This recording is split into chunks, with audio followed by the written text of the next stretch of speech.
Atenção! Daqui exatamente a 13 segundos vai começar o espetáculo. É o filme bolorento da política tradicional brasileira. Propostas belíssimas, nenhuma será cumprida. Aliás, sempre foi assim. O meu nome é Enéas. O Brasil para quem trabalha e produz. Vote Caiado e Calazans. Maus brasileiros se apossaram do comando da política financeira do país. E agora conspiram contra um grande patrimônio do povo brasileiro, o Banco do Brasil, que há quase 2 séculos vem financiando a produção rural, a pequena indústria e a empresa de capital nacional. Implantaram o terrorismo interno, prejudicando seus funcionários. Estão levando a instituição a ter prejuízo em decorrência da sua incompetência administrativa. E agora procuram convencer a sociedade brasileira de que os funcionários do Banco do Brasil estão pleiteando aumento de salários exorbitantes. Na verdade, o Tribunal Superior do Trabalho, não se deixando curvar por pressões ilegítimas, concedeu aos funcionários do Banco do Brasil um reajuste salarial para a reposição das perdas inflacionárias, nas mesmas bases já concedidas para os bancários da rede privada e nas mesmas bases que o próprio governo utiliza para corrigir as prestações da casa própria. O que eles desejam é levar o Banco do Brasil à bancarrota, para assim poder entregá-lo aos interesses da especulação financeira, como se fosse uma doação. Por isso é que estou com Ronaldo Caiado, porque ele não é de agora, vem sempre combatendo a especulação financeira e procurando demonstrar que ela é a maior responsável pela corrupção que humilha o povo brasileiro. E estou certo que no governo ele terá também a coragem de punir esses maus brasileiros pelos prejuízos que estão causando ao povo e à nação brasileira.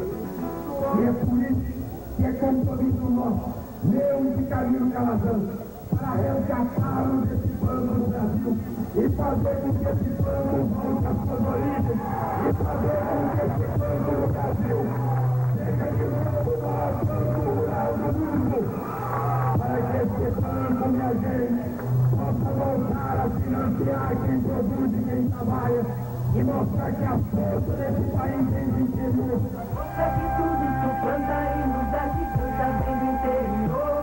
Para mudar o que está aí, no dia 15 de novembro, vote 51. Caiado e Calazans. A força vem do interior. A especulação é o melhor negócio deste país. Este é o símbolo da especulação financeira desenfreada.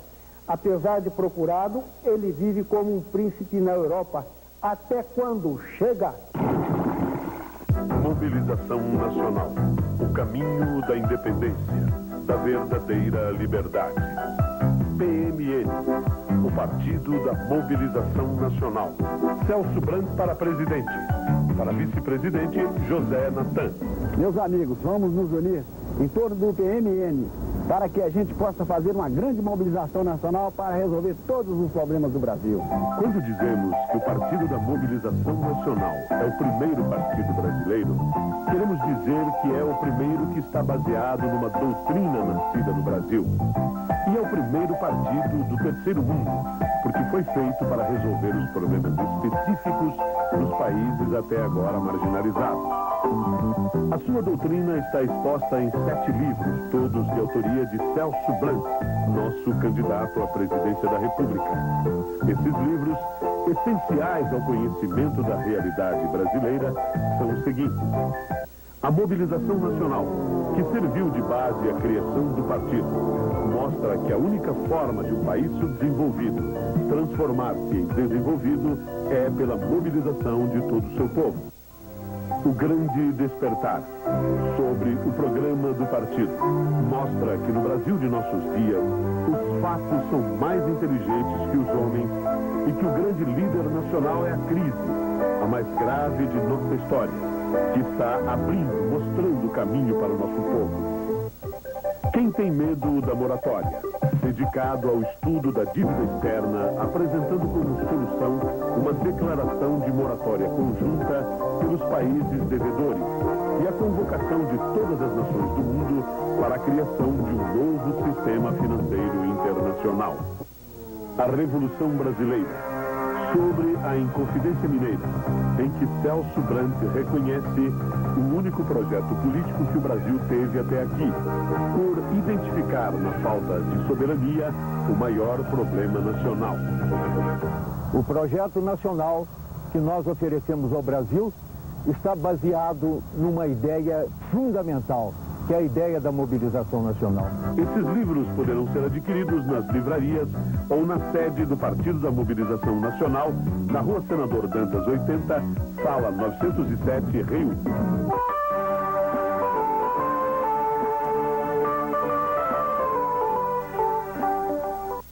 Acho que esse negócio de eleição não resolve nada. Eleição pra quê?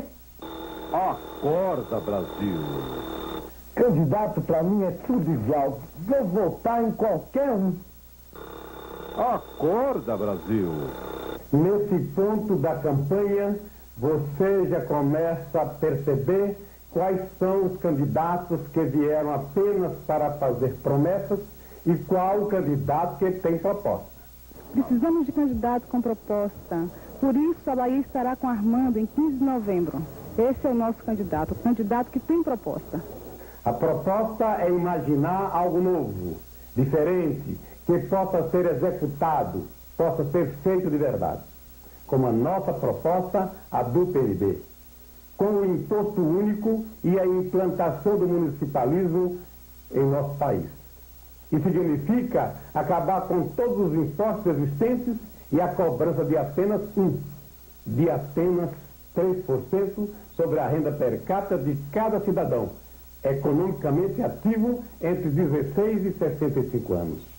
Vamos acordar e acabar com a máfia da sonegação e fazer um país com mais honestidade, mais democracia, menos corrupção e mais decência dos governantes. Ponha fé na palavra do Correia.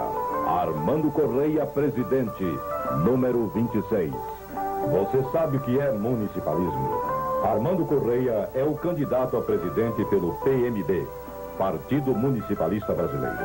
O municipalismo é uma forma de governar o país onde cada cidadão ganha mais força, mais participação. Escreva para o PMB, Caixa Postal 88, São Paulo, capital. O Brasil tem uma terra produtiva, uma agricultura forte, uma indústria desenvolvida, um comércio que não para de crescer. E mais que tudo isso, um povo que pode passar por cima de tantos problemas. Não pode continuar adormecido. É hora de despertar para um novo tempo. Agora é a vez do povo. Um programa da Frente Brasil Popular na sua. Veja no Povo Repórter uma frente para unir o povo. A Frente Brasil Popular é formada pela aliança do Partido dos Trabalhadores com o Partido Comunista do Brasil e com o Partido Socialista Brasileiro. A Frente Brasil Popular apoia Lula do PT à presidência e o senador gaúcho José Paulo Bisol à vice-presidência. Bisol é do Partido Socialista Brasileiro. Bom, eu fui convidado pelos líderes da Frente Brasil Popular no sentido de que meu nome colocado à disposição cooperaria profundamente para a unidade das esquerdas. Os partidos que formam a frente são os verdadeiros partidos de esquerda do país. O Partido Comunista do Brasil, coerente com sua história de 67 anos, agora manifesta o seu desejo de união das mais amplas forças populares para conquistar um governo de esquerda, um governo de liberdade e progresso. A dignidade da pregação do Partido Socialista Brasileiro deriva do fato de que ele tem convicções projetadas sobre o futuro que transformam a sua plataforma imediata em algo que está sob o signo da esperança. Fundamental que as forças de esquerda e os homens de bem deste país se unam em torno de uma candidatura popular, séria, honesta e ligada à luta do povo brasileiro. Uma candidatura popular que seja capaz de unir o Brasil sadio e implemente modificações de profundidade nesse país. O PT, o PCdoB e o PSB são os partidos que sempre apoiaram e participaram das lutas dos trabalhadores da cidade e do campo. São os partidos que enfrentaram a ditadura e defendem os direitos do povo, a democracia e a soberania nacional. A união dos partidos populares é um passo importante para a união dos trabalhadores e de todo o povo em torno de Lula e Bisol para mudar de fato o Brasil. O surgimento da Frente Brasil Popular é o grande acontecimento da campanha sucessória. Pela primeira vez, unem-se as esquerdas no Brasil, o PT, o PCdoB e o PSB. O motivo é a criação de um poderoso movimento político de união do povo, movimento que se destina não apenas a concorrer ao pleito de 15 de novembro, mas a impulsionar o processo de transformações básicas que o país necessita. Nós não queremos que essa frente fique apenas confinada a esses 3 partidos progressistas. Nós queremos que a esquerda dê uma demonstração de unidade daqui para frente, fazendo com que esse marco inicial da Frente Brasil Popular seja o ingresso da população como um todo, da população mais necessitada e mais carente, que é a grande parte da população brasileira, possa ela, daqui para frente, comandar a sua vida politicamente. Enquanto os outros partidos estão desunidos, os partidos populares estão unidos. A união amplia sua força eleitoral. Nas eleições do ano passado, onde os partidos de esquerda se apresentaram unidos, obtiveram grandes vitórias. Venha pra frente, popular, chegou a hora de ganhar. A Frente Brasil Popular quer dizer união do povo, para eleger Lula presidente do Brasil.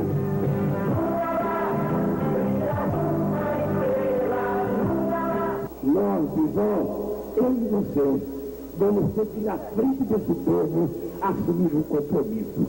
Nós vamos construir essa sociedade. E nós queremos dizer que essa sociedade não vai ser encontrada no regime capitalista. Ela vai ser encontrada num sistema socialista que a gente vai implantar um dia nesse país. A gente vai implantar um sistema onde o pão será dividido em igualdade de condições. Eu gosto do Lula. Eu acredito nele. A coerência política que ele tem demonstrado me emociona. Porque é um homem que veio do povo, ele é povo e ele luta pelo povo.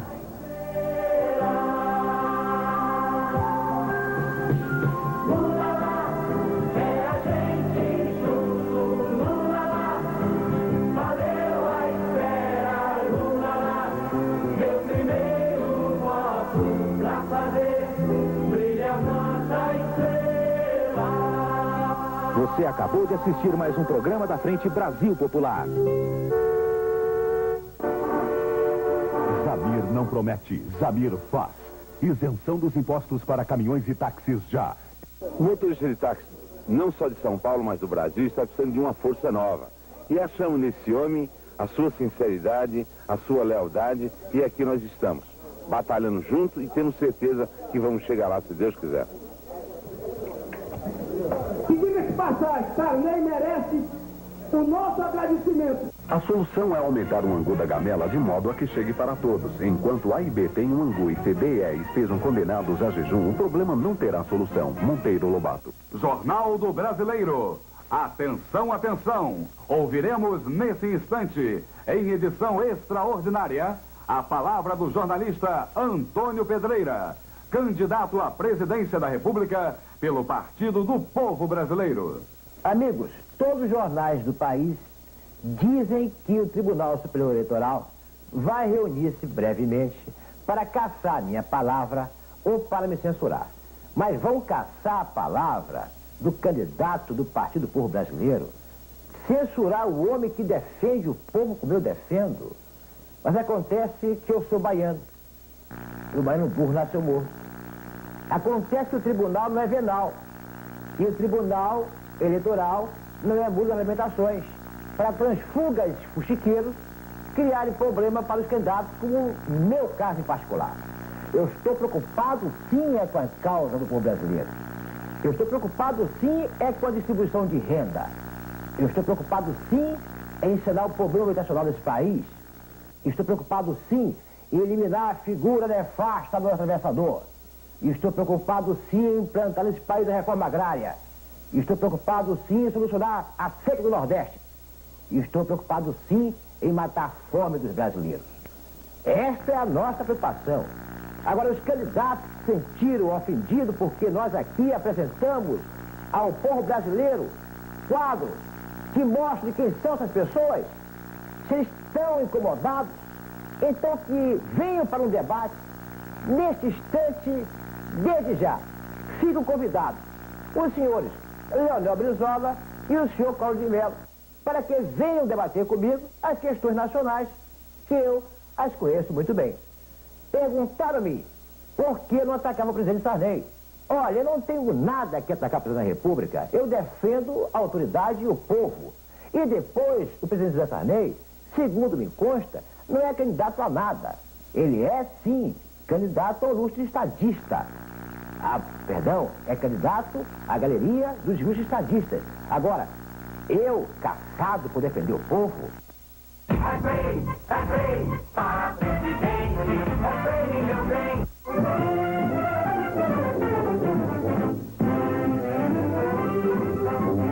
Em 1982, a transição democrática tinha avançado.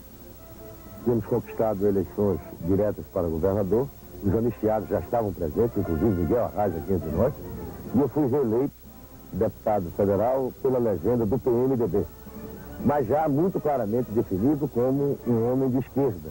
E naquele momento a imprensa brasileira falava de nós como representantes da esquerda ortodoxa. Era um eufemismo que se usava para designar que era a esquerda do PMDB vinculada ao Partido Comunista Brasileiro. Aquilo já estava ficando claro. E ficou muito claro quando, no exercício do mandato, a partir de 82, na campanha das diretas, na campanha de mobilização popular pela democracia, eu tive que assumir a legenda do partido, o partido ainda na ilegalidade. No comício de 1 milhão de pessoas na Candelária, quando representei o PCB, porque assim era a exigência das forças políticas então vinculadas ao PMDB, ao PDT e ao PT, que eram partidos já legais na época da ditadura, mas que ainda não tinha legalidade, nossa, do PCB. E eu falei em nome do PCB. Primeira, ver de novo o povo tomando a rua, lutando por uma tese política, tentando resgatar aquilo que há 20 anos a ditadura lhe roubou, o direito de voto. Segunda, está falando aqui em nome da Comissão Nacional pela Legalidade do Partido Comunista Brasileiro. Foi realmente um momento de grande emoção. Talvez aquilo dali tenha sido o momento da maior emoção que eu senti na minha vida pública. E aquilo marcou a nossa conquista, a conquista da legalidade, porque com a superação da ditadura, este país inicia a transição democrática, que hoje se consolida a partir do momento em que nós, inclusive, como representantes de um partido de 67 anos, sempre perseguido, sempre reprimido, mas que sempre manteve acesa a sua voz. Quarta-feira, 15 de novembro, vote nele. Para presidente, meu bem.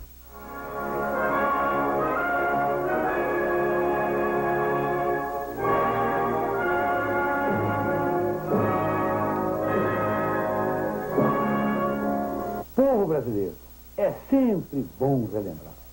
Nós, trabalhistas, somos, nestes tempos, a continuidade das lutas sociais do povo brasileiro. E no governo, eu, Leonel Brizola, procurarei ser a continuidade de Getúlio Vargas e a continuidade do governo constitucional de João Goulart. E estaremos, assim, retomando o fio da história.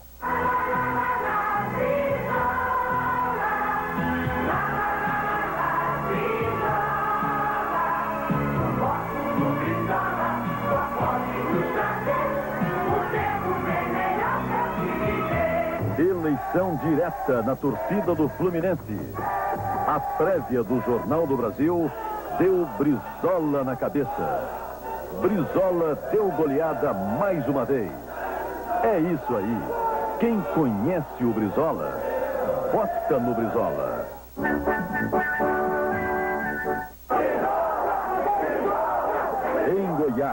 milhares de pessoas receberam Brizola com o grande entusiasmo que vem se repetindo pelo Brasil afora.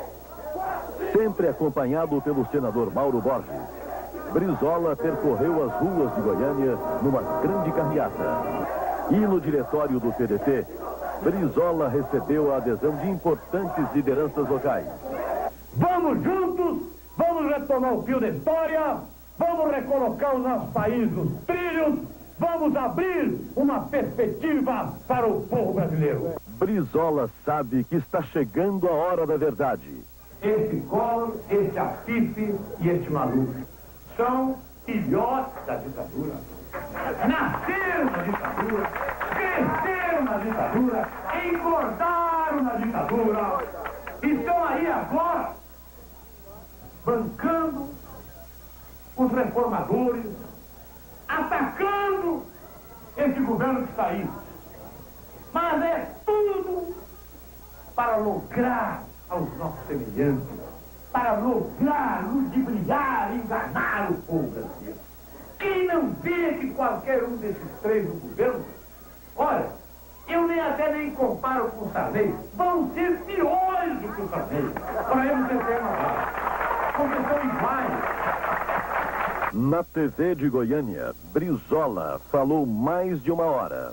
Eu acho que o nosso país vai necessitar, na virada desse século aí, nesses 20 anos, abrir chances para o seu povo ter acesso a cerca de 25 milhões de novas propriedades, para morar nas cidades, nas periferias, terrenos, lotes, como terrenos, lotes também para morar no campo, para a gente que vive de salário, e milhões de pequenas e médias propriedades para as famílias, filhos dos nossos agricultores, filhos da nossa gente do campo, filhos de pequenos fazendeiros que querem continuar e não têm mais terra. Nós precisamos ensejar a eles milhões de novas pequenas e médias propriedades. E organizar a produção, mais armazéns, mais transportes. E defender o Brasil nos mercados internacionais. Eu acho que nós precisamos, essencialmente, olhar para o ser humano nesse país. Não há desenvolvimento sem brasileiros desenvolvidos. E tudo isso está na questão educacional. Nós precisamos salvar as nossas crianças, não é por uma questão de humanidade, é uma questão de promover o crescimento e o desenvolvimento do país, de garantir o futuro do país. Nós temos esse problema como a nossa prioridade.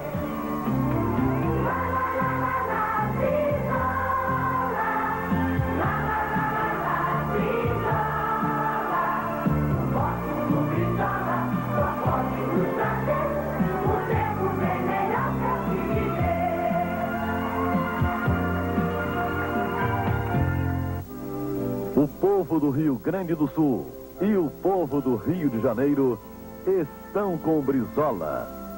Eles o conheceram de perto, viram o seu trabalho, o seu amor pelo povo, por você, a sua coragem de estadista. É isso aí. Quem conhece Brizola, vota no Brizola. Brizola, o candidato da esperança. Maluf, presidente competente.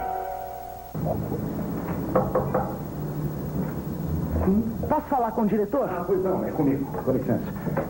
Não, pelo amor de Deus, não me venha com entrevista. Será que eu vou ter que repetir novamente que nós não temos nada?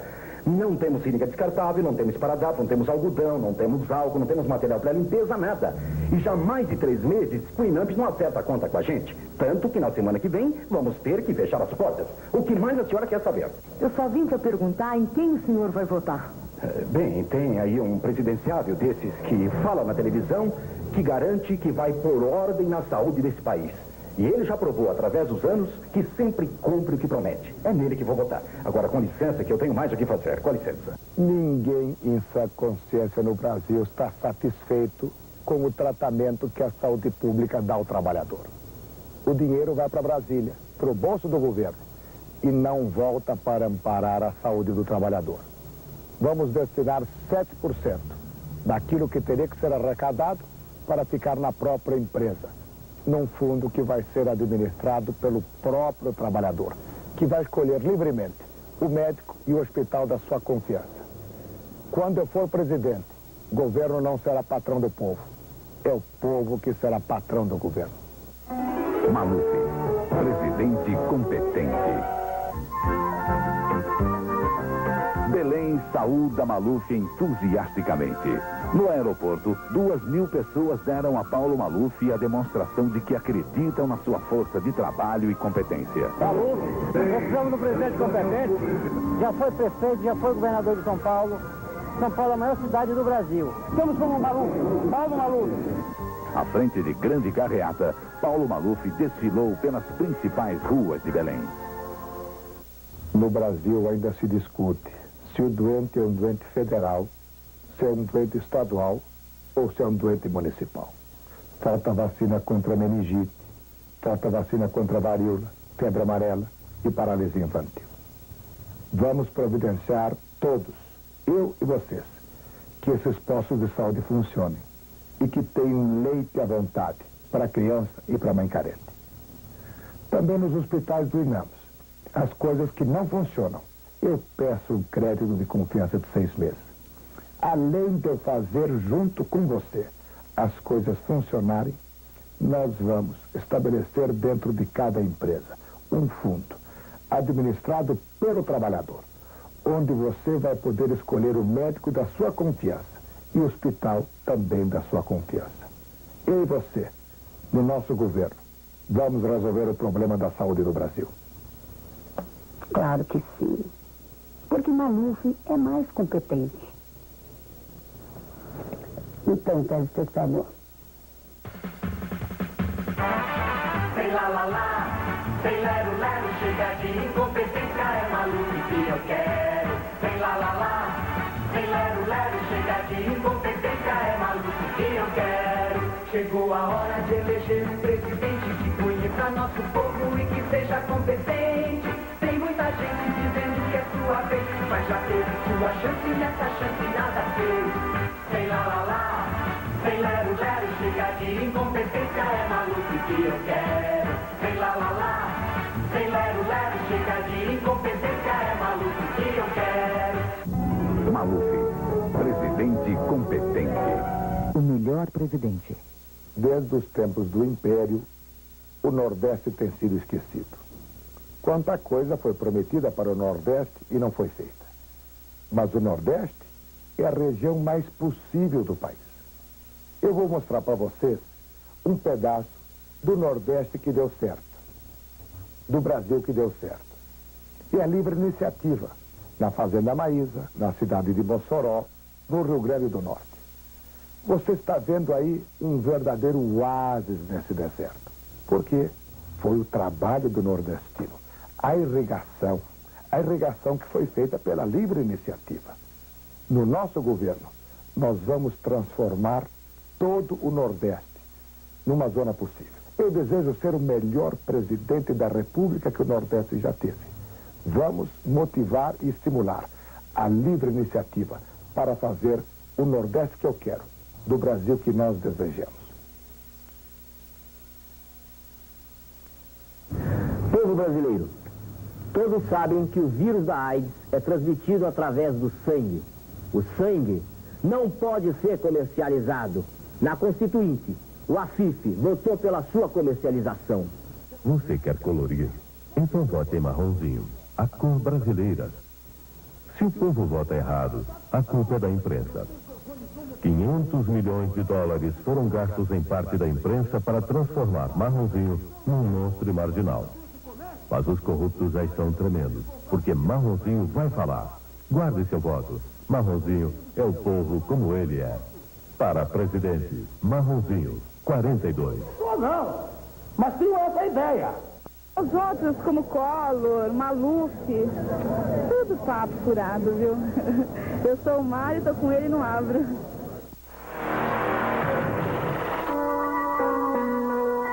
Eles construíram cada palmo desse chão, ensinaram sua arte e ajudaram a forjar a riqueza do maior centro econômico do país, a cidade de São Paulo.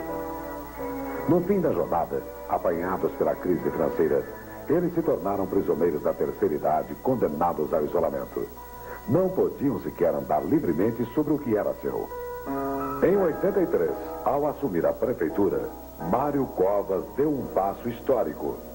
Devolveu a cada cidadão com mais de 65 anos o direito de transitar livremente pela cidade sem pagar nenhum tostão. O passe do idoso foi um gesto pioneiro, o resgate de uma dívida social que serviu de exemplo para todo o país. Um governo eficiente, humano e democrático. Mário Covas, presidente. Um homem testado e aprovado.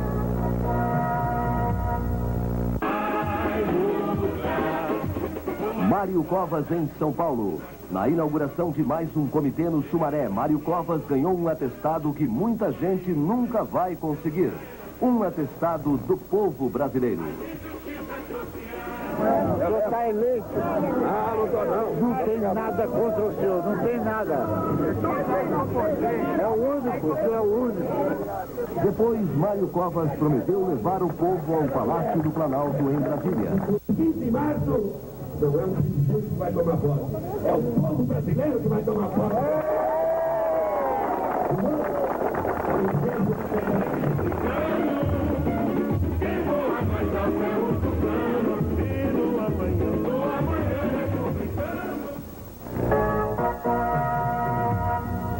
Pergunte ao Mário. Mário, você conseguindo a presidência da República, você conseguiria reverter o quadro existente com relação à educação? Olha, Lia, eu acho que só há duas maneiras de efetivamente se tornar democratizado o ensino, a educação. A primeira é que todos tenham a possibilidade de ter acesso à educação sem pagar. A segunda é que a educação pública seja, no mínimo, igual em qualidade à educação privada. Você sabe, seguramente, o primeiro problema da educação para reverter o quadro atual é aquele de fazer com que o dinheiro destinado à educação chegue na sala de aula. A nova Constituição até definiu alguns valores bastante razoáveis. Hoje, pela nova Constituição, 25% dos tributos municipais, 25% dos tributos estaduais e 18% dos tributos federais devem ser destinados à educação. É um volume de recursos bastante razoável para reverter esse quadro. Todavia, eu tenho em minhas mãos um relatório do Banco Mundial onde se diz que de cada 100 cruzados que saem do Tesouro Nacional, chegam na sala de aula apenas 52 cruzados. O restante se perde por incompetência, por gastos inúteis, por corrupção, de todas as formas. Então é que o primeiro objetivo, envolvendo um governo que tem a vontade política e toda a sociedade, é aquele de fazer com que os recursos cheguem à sala de aula. O segundo é fazer com que o nível da educação melhore, tornando-a democratizante, permitindo que, sobretudo, aqueles que não têm possibilidades passem a ter, democraticamente, iguais oportunidades. É perfeitamente possível fazer isso. O meu governo fará. Eu não tenho a menor dúvida que nós daremos oportunidades democráticas a cada criança brasileira para que ela possa ter o acesso à educação. No início do governo Mário Covas, o professor ganhava 2,5 salários mínimos. Ao final do governo Mário Covas, o professor passou a ganhar mais de 4 salários mínimos. Então, Mário Covas realmente valorizou o professor de sala de aula, dando-lhe a dignidade que o professor merece. Eu era professora na periferia dessa cidade e eu pude acompanhar muito bem o trabalho que ele fez. E quem é capaz de governar a cidade de São Paulo, eu acredito piamente que tem condições de governar o Brasil. Os trabalhadores estão com Mário Covas. Pesquisa feita durante o 2º Congresso da CGT em Belo Horizonte apontou Mário Covas como o candidato mais votado entre os sindicalistas. Dos 1.600 trabalhadores da CGT, a pesquisa ouviu 1.221 e Mário Covas ficou em primeiro lugar com 485 votos, quase 40% do total. O segundo lugar ficou com 211 votos e o terceiro com 194. O candidato do PL, Afif Domingos, ficou em último lugar com apenas 8 votos. O trabalhador já sabe em quem vai votar. Vote 45. Vote Mário Covas. Eu tenho a certeza de que você vai votar no candidato que tem o melhor programa de governo, o mais consistente programa, com propostas, por exemplo, para resolver o problema da educação, erradicando o analfabetismo, com a autoridade e a coragem suficientes para enfrentar os especuladores e derrotar a inflação. Eu estou certo que você vai construir conosco a vitória do melhor candidato. Vamos juntos eleger Mário Covas, presidente do Brasil. Atenção, Belo Horizonte. Amanhã, quinta-feira, às 9 horas da manhã, tem carreata com Mário Covas. Saída do aeroporto da Pampulha. Vamos lá, todos com Mário Covas.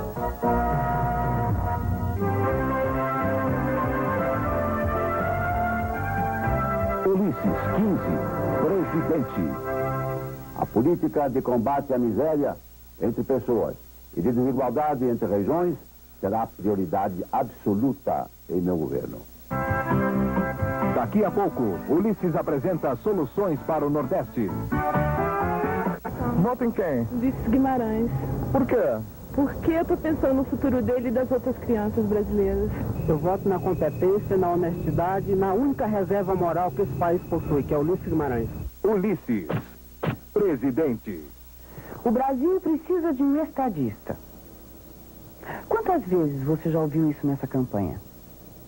Mas afinal, o que é um estadista? Alguém já explicou direito? Pode ser apenas uma pessoa versada em negócios políticos, como está escrito aqui nesse dicionário. Mas na verdade é mais que isso. Muito mais. O estadista, para levar esse nome, ele tem que ter uma história pessoal. Uma história de luta contra a injustiça. Uma história de amor à pátria.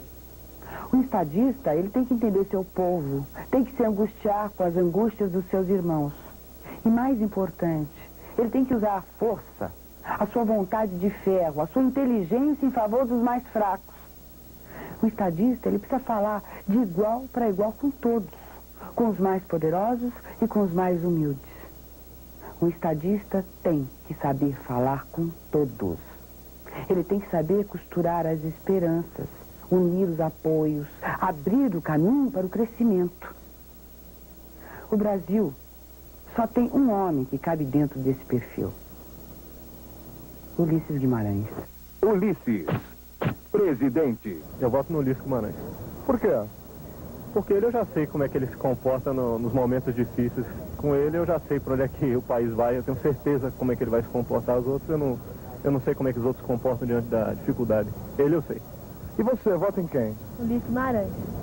Tá dizendo que vota no Ulisses só porque ele vota no Ulisses, não, né? Não, meu voto é totalmente consciente, independente da opinião dele. Agora, você não acha que o Brasil tá querendo um presidente mais jovem? Eu acho que o Brasil não precisa de músculo, o Brasil precisa de cérebro. E o meu candidato tem. Programa de governo. Não haverá Brasil desenvolvido enquanto houver Nordeste subdesenvolvido. Impossível um Brasil forte com um Nordeste fraco. A força de uma corrente depende do seu elo mais fraco. Há um pedaço do Brasil esquecido pelo desenvolvimento. Quase 20% do território brasileiro abandonado pelo progresso e pela riqueza. O Nordeste. No Nordeste vivem 29% da população brasileira, mas a região arrecada só 7% da renda nacional. Em cada pedaço do Brasil há um pouco do Nordeste. Foram os nordestinos que construíram as grandes cidades brasileiras, que acharam o ouro de Serra Pelada e cavaram com as mãos o maior garimpo do mundo. O nordestino é forte e trabalhador, mas as grandes capitais do Nordeste convivem com áreas de pobreza absoluta. Os serviços sociais como água, esgotos, luz elétrica, saúde pública, escolas, transportes dignos e habitação decente são privilégios de poucos. O Brasil não pode mais conviver com essas desigualdades. O dinheiro que o país destinar ao Nordeste tem que ser fiscalizado, tem que ser aplicado em projetos para o povo. Não pode mais ficar na mão de uma minoria de poderosos. O Brasil tem uma grande dívida com os brasileiros desamparados do Nordeste. É um grande erro achar que o Brasil pode ser uma grande nação sem o Nordeste. O governo de Ulisses quer criar condições para que o nordestino fique na sua terra e possa alimentar, educar e criar sua família. O Brasil precisa do Nordeste. Ulisses não vai abandonar os nordestinos. Na luta contra o regime autoritário, 28 vezes percorri o Nordeste. Tenho profundos compromissos de vivência com a região. Ouvi muito e vi muito mais. Com a colaboração do vice-presidente Valdir Pires, grande e honesto filho e ex-governador da Bahia, servirei ao Nordeste como condição inarredável de assegurar a unidade, a paz e a igualdade entre todos os brasileiros. Entra ano, sai ano e a história do Nordeste continua a mesma. Este ano a seca resolveu bater duro no Piauí. Logo no Piauí, de gente forte, sofrida e tão esquecida pelas autoridades. A paisagem é de desolação. A terra está rachada, estorricada. Em todos os cantos há animais mortos. E a rotina é uma só. Famílias inteiras saem com seus poucos pertences, puxando um jegue, um cavalo magro e sedento, todos fugindo da seca. São brasileiros expulsos de sua terra porque não conseguem nem água para beber. Não, nós moramos não tem água de jeito nenhum. Nós moramos num lugar seco. Este pequeno poço já deu muita água boa e pura. Agora daqui só se tira essa água salobra, gosto ruim, a única que há. Nós sabemos que nós tomamos essa água, mas ela contém micróbio. Mas os sertanejos resistem. Andam léguas e léguas atrás de um açude quase secando ou do rio distante. Esta mulher está desesperada e o marido já pensa em deixar o único pedaço de chão que conseguiu conquistar. As outras coisas não dá suporte, mas a água ninguém pode suportar. Porque a água e a comida, faltou tudo. Viu? O pior é que todos sabem que migrar é uma fantasia. Eles vão, mas tem que voltar. Nós temos todo dia aqui os ônibus saindo cheios para São Paulo, para o Mato Grosso. E é fantasia, não tenha dúvida, não tenha dúvida. Quem tem dinheiro na região sabe. Há água no Piauí. Quem pode cavar um simples poço artesiano tira água à vontade dos lençóis freáticos, mas não divide com o povo. Basta apenas governos corajosos e honestos e um pouco de determinação para trazer a água para quem precisa dela. Devia ser um chafariz, uma coisa assim, que jorrasse água bastante para o povo, né? A seca no Nordeste, com as migrações sofridas da população, é uma questão política e social a ser resolvida. Não é uma questão física, climática. Os conhecimentos científicos e tecnológicos no mundo de hoje superam completamente as dificuldades do clima.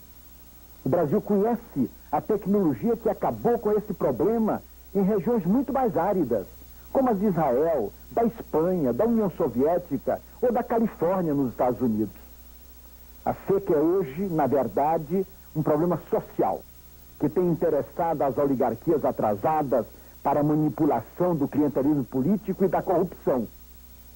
O Nordeste conhece o que é a prática dos industriais da seca e dos gigolôs do povo nordestino na época dura das estiagens. Na Bahia lutamos com êxito contra isto, constituindo nos municípios do sertão as comissões participativas da comunidade local para a aplicação dos nossos limitados recursos públicos.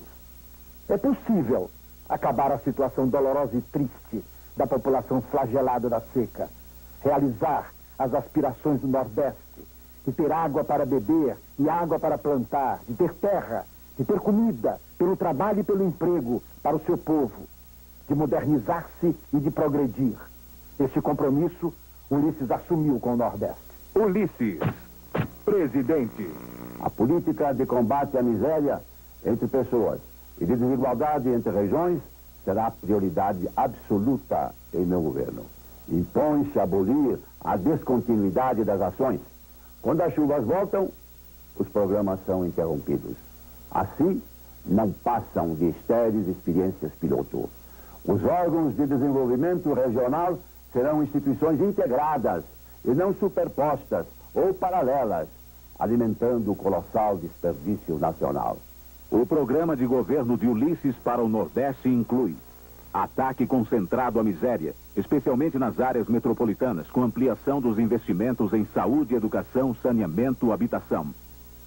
Incentivo a novos polos de desenvolvimento, aumentando as áreas com agricultura irrigada e com complexos industriais integrados. Ampliação dos investimentos federais em obras de infraestrutura, como rodovias, ferrovias, energia, refino de petróleo, etc. Apoio pleno ao pequeno produtor rural, inclusive com a execução da reforma agrária e aumento da produção de alimentos.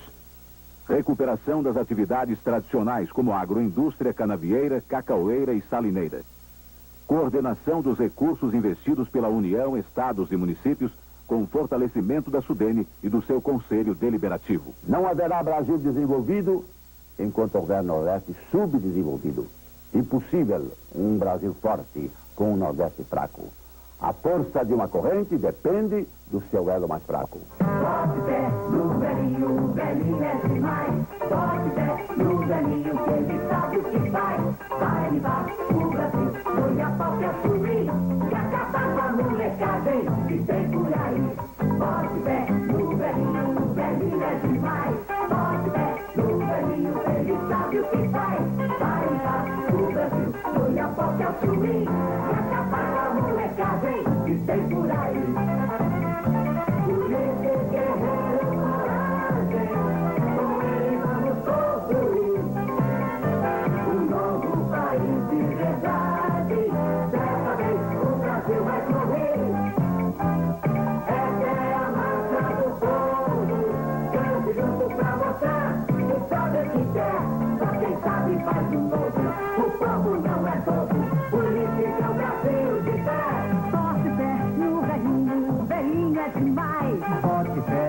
Velhinho que ele sabe o que faz. Vai limpar o Brasil, foi a porta a fluir e acabar com a molecagem que tem por aí. Ulisses 15, presidente. O Partido Verde só tem 15 segundos para contar a nossa história. E você, quanto tempo tem? É preciso democratizar a televisão no Brasil. Vote Verde. Gabeira, presidente do Brasil.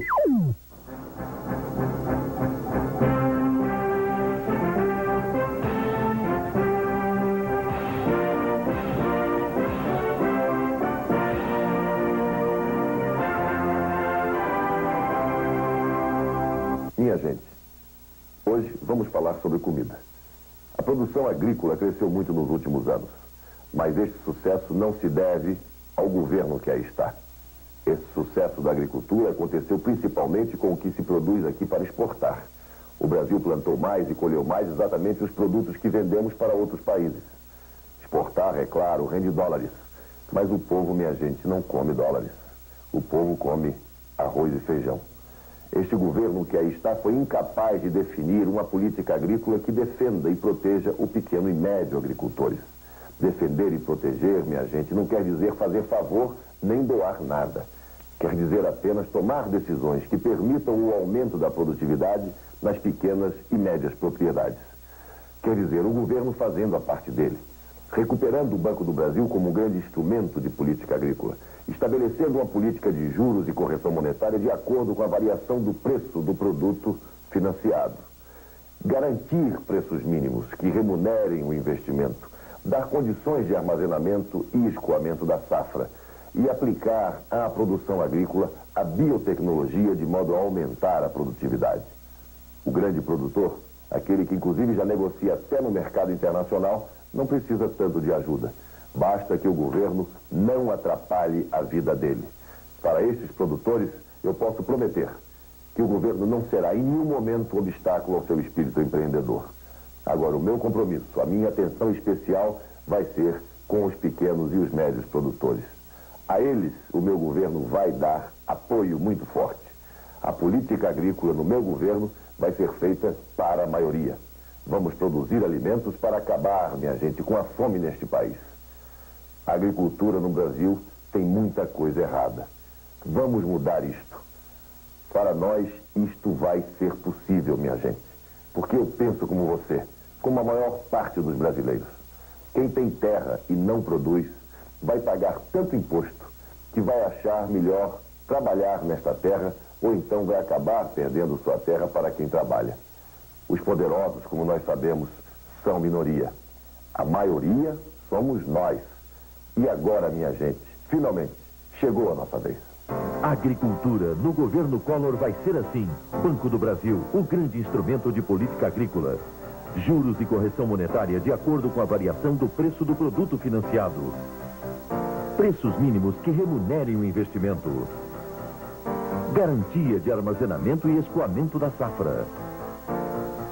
Técnicas mais modernas. Biotecnologia na produção agrícola.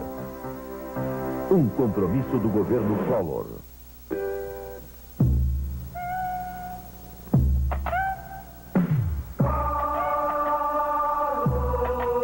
Chegou a hora de acabar com os marajás. Vamos botar tudo de novo no lugar. No dia 15 o Brasil vai colorir e vai dar Collor, Oiapoque ao Chuí. Fernando Collor de Mello, a gente quer mudança pra isso aí, né? Chegou a hora.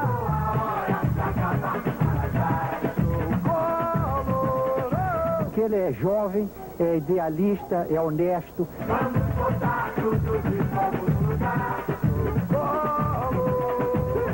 Pra mim é um cara que vibra. Hoje em dia, para se consertar, é difícil. Mas, pô, o homem tem que nem o Fernando Collor de Mello lá no poder, homem de gabarito, homem que não teve medo de enfrentar as dificuldades ou a ameaça que foi e fez aquilo que tinha de fazer, entende? O Brasil vai colorir e vai dar Collor, Oiapoque ao Chuí.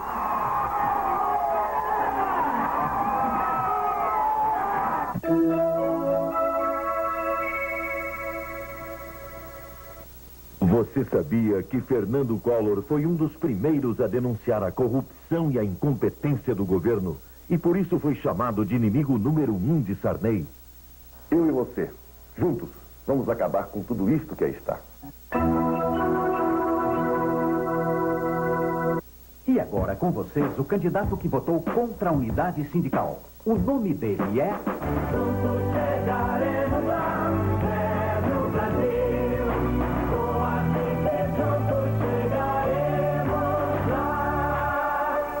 Eu estou em São João do Cariri, no interior do estado da Paraíba.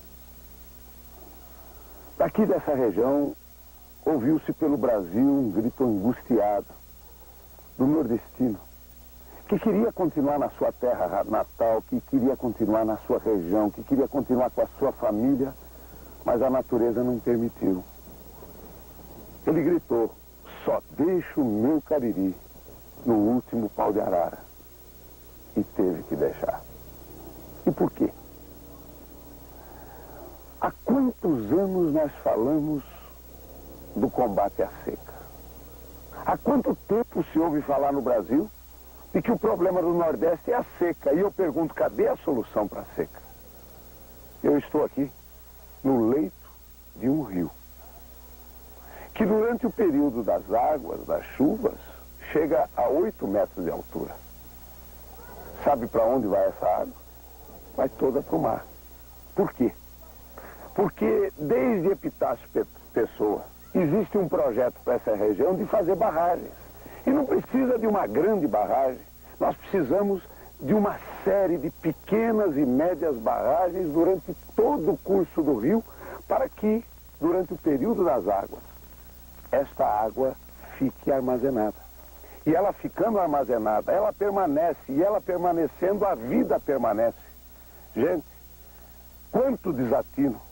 Bastava a responsabilidade dos homens públicos para que pudéssemos reter essa água aqui. Esta é a nossa Revolução Verde. A Revolução Verde que vai fazer do Nordeste não um problema, mas a solução para os nossos problemas. Porque retendo a água, terra tem. Gente precisando trabalhar, gente precisando comer e o mais importante, sol 365 dias por ano. Minha gente, eu convoco a todos para a nossa grande Revolução Verde. A todos os irmãos nordestinos, vamos fazer o sertão virar verde. O que vai para o mar não vai para o mar, vai ficar no sertão, porque o sertão vai virar mar. Juntos, chegaremos lá. Com água tudo muda? Tudo muda, né? Com água tudo muda, né? E aqui não tem água na época das águas? E cadê a água? Cara, foi-se embora, né? Foi-se embora. Foi para onde? O mar. E o mar precisa de água? É cheio, né? Ué, é o sertão que precisa de água, minha gente? E por que a água não está aqui? Tá solta, né? Foi-se embora. Porque não colocaram o dinheiro aqui. O dinheiro. Cadê o dinheiro das obras contra a seca, meu irmão? Não teve. E esse povo teve que largar. Teve que largar e ainda ficar com uma imagem de que o Nordeste precisava de auxílio. O nordestino não quer esmola, não. Luiz Gonzaga, magistralmente, como grande intérprete da alma popular nordestina, um dia em sua canção disse: se eu doutor uma esmola para um homem que é são, ou lhe mata de vergonha, ou vicia o cidadão. E ninguém quer matar ninguém de vergonha e nem viciar ninguém. Nós queremos dar ao nordestino a oportunidade dele poder trabalhar e ficar na sua terra. O que falta é água. E aqui nós teremos água com a Revolução Verde, sim. Porque a água vai fazer o sertão virar mar. E o sertão virando verde, minha gente. Eu quero dar oportunidade a você que teve que largar o seu Cariri no último pau de arara. O sonho de um dia voltar. Voltar para o seu rincão, voltar para a sua gente, voltar para essa terra maravilhosa que tem tudo. Porque Deus deu o sol com água, tem terra e caboclo forte que nem vocês. A gente resolve tudo. Por isso, juntos chegaremos lá. Vamos embora para a Revolução Verde? Vamos produzir comida para esse povo. Que Deus nos ajude. Vamos nós. Amanhã, a FIFE leva para Arapiraca e Maceió o seu programa de governo. Vamos juntos com a FIFE.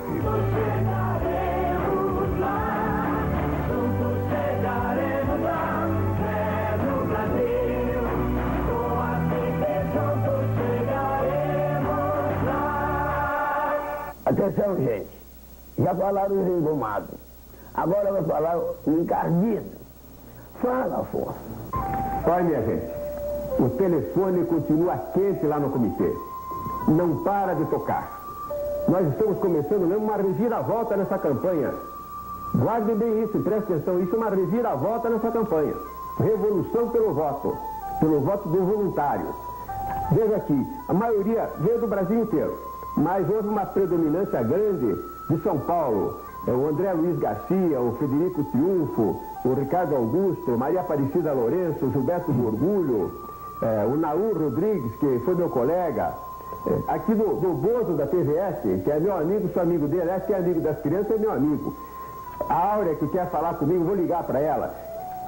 São Paulo foi o campeão desses últimos telefonemas.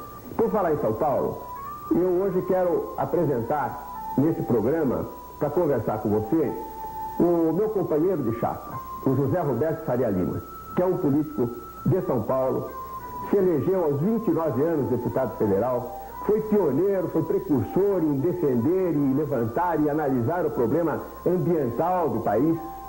Ele que é um homem ligado com uma família tradicional, uma família marcada pela boa administração.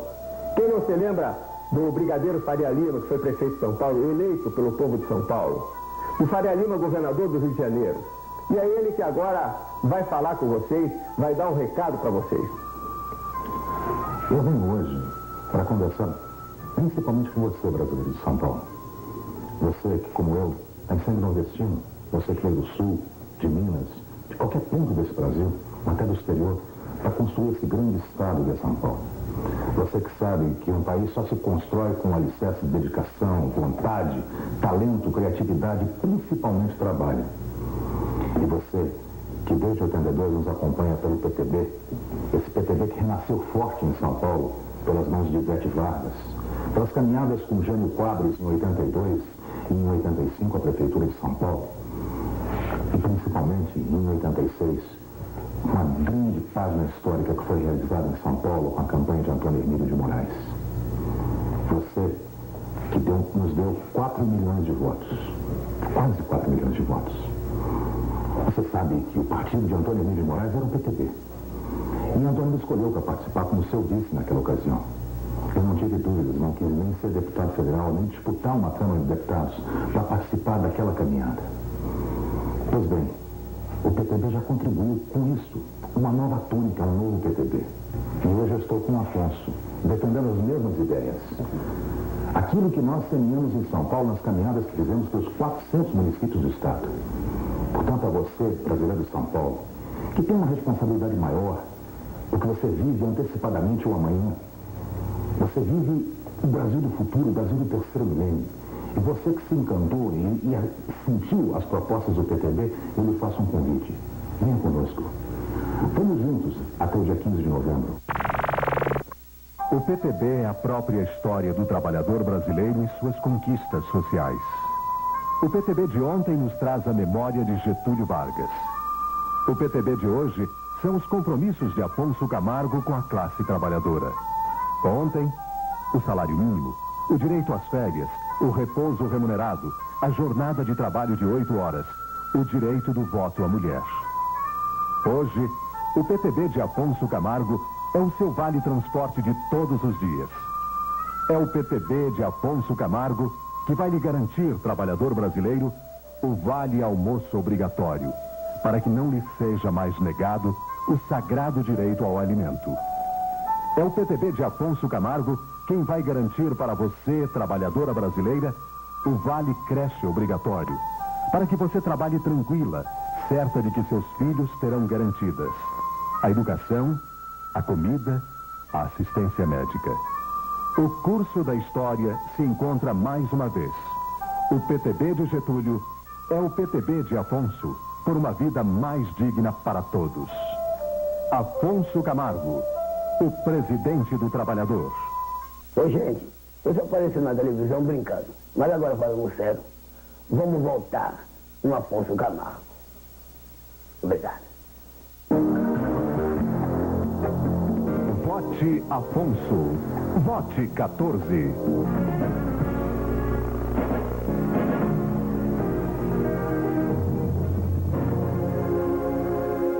No horizonte há uma luz brilhando, é a esperança que já vai chegar. Há tanto tempo estamos esperando, está na hora do Brasil mudar. Muita gente por aí anda fazendo a campanha do voto útil no primeiro turno. Trocando em miúdos, isto quer dizer que você deixa de votar no candidato em que acredita, na proposta de governo com que você se identifica, só para impedir que algum outro candidato chegue ao segundo turno. Complicado, não é mesmo? Pois é muito mais que isso. É um verdadeiro absurdo. A negação da luta, que foi também a sua luta, pela democracia, pelo direito de escolher livremente os nossos governantes.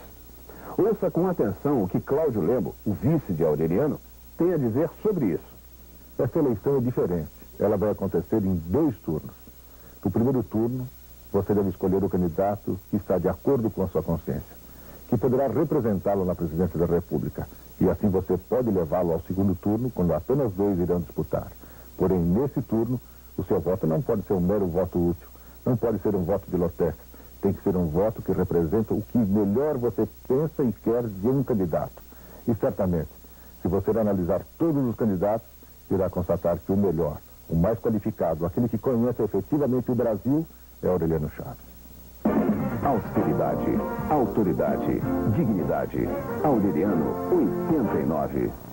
Você ouviu? A responsabilidade que cada um de nós tem nas mãos agora é muito maior. O senador Marcondes Gadelha, um político experiente, diz como é importante exercer com a mais absoluta consciência esse direito que todos nós conquistamos depois de tantos anos de luta. O direito de escolher o futuro que queremos, através do nosso voto. Sou senador da República. Fui deputado federal em 3 legislaturas e nunca votei para presidente da República. Esta é a situação da maioria do povo brasileiro e acredito que seja também a sua. Nós fomos impedidos de votar durante 30 anos e tivemos uma ditadura pelo meio. Mas havia pelo menos uma desculpa. A responsabilidade não era nossa, era deles. Agora que conquistamos a liberdade e a democracia, nós contraímos também uma responsabilidade muito séria e muito grave. Somos nós, eu e você, que responderemos daqui por diante pelo nosso futuro, pelo futuro do nosso país e pelo futuro dos nossos filhos. Vote certo. Vote conscientemente. Seja exigente no seu voto. Vote Aureliano Chaves Mendonça. Quem sabe, sabe. Aureliano 89. E no Brasil inteiro tem gente que sabe e diz. Aureliano é mesmo candidato do homem da rua, da gente do povo, gente como você. Desta vez foi na cidade de Belém, no Pará. O povo recebeu Aureliano com o carinho de sempre. Nas ruas, no mercado de ver o peso, em todos os lugares, Aureliano foi sempre obrigado a parar para os cumprimentos, os abraços, as declarações de apoio. Nosso presidente. Muito obrigado. Aureliano, prazer em conhecer. Desejo que eu seja o presidente da República. Porque eu amo ter sempre a dizer aqui, do Brasil. É o futuro presidente. Isso mesmo. Que cresça e a gente também, que nós precisamos de você. O meu voto é viu? Senhor Aureliano Chaves, meu voto é dele. Muito obrigado. Meu voto é dele. Muito obrigado, viu? Tá. Isso aqui estimula a gente a enfrentar essa luta. Não é? E o povo de Belém mostrou que estará sempre disposto a cobrar dos governantes todas as promessas que não são cumpridas. O que você diz disso aqui?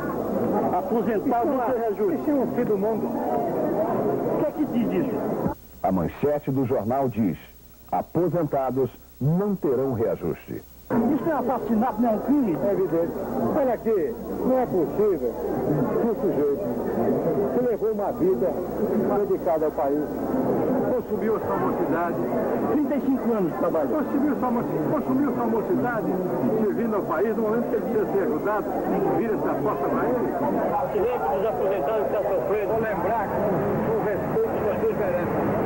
Lembre da gente.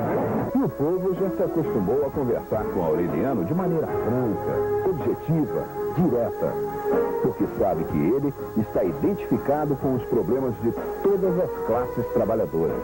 Aureliano, nós gostaríamos de saber, como funcionário do Banco do Brasil, qual o plano que o senhor tem para o Banco do Brasil, tão atacado, restaurar a dignidade do Banco do Brasil, que é uma instituição que se confunde com o Brasil. Eu quero saber como é que você vai promover o desenvolvimento desse país sem valorizar uma instituição como o Banco do Brasil. O que eu tenho percebido é o seguinte, é que é uma campanha deliberada ou não, por má fé ou por mala informação, no sentido de criar a consciência de que o Banco do Brasil perdeu a sua função, que é melhor para o Brasil, substituindo pelo estabelecimento de crédito privado. Esse é um grande equívoco. E neste equívoco, eu não vou embarcar. No meu governo, vocês vão ser valorizados como vocês merecem ser valorizados. Austeridade, autoridade, dignidade. Aureliano 89. E no Bosque Rodrigues Alves, uma floresta centenária, em pleno centro de Belém, Aureliano falou de um assunto que interessa a todos os brasileiros: nossa soberania na Amazônia. Nós temos que modificar o perfil fundiário do Brasil e particularmente nessa região. Não é possível essas grandes áreas que são às vezes do tamanho de um estado, maior do que a área de um município, na mão de uma única pessoa ou de empresas e de algumas empresas multinacionais. Nós não temos prevenção contra o capital estrangeiro, desde que ele venha para o Brasil, para ajudar no progresso do Brasil, não para explorar o Brasil. Vamos nós, brasileiros, juntos e solidários, fazer o nosso esforço para desenvolver a Amazônia e desenvolvê-la em benefício do Brasil e da região. No horizonte há uma luz brilhando, é a esperança que já vai chegar. Há tanto tempo estamos esperando, está na hora do Brasil mudar. Dignidade e austeridade, é disso que o Brasil vai precisar. Por isso vamos em Aureliano, o povo vai votar. A sua vida é o livro aberto, é o homem certo que faz o que diz.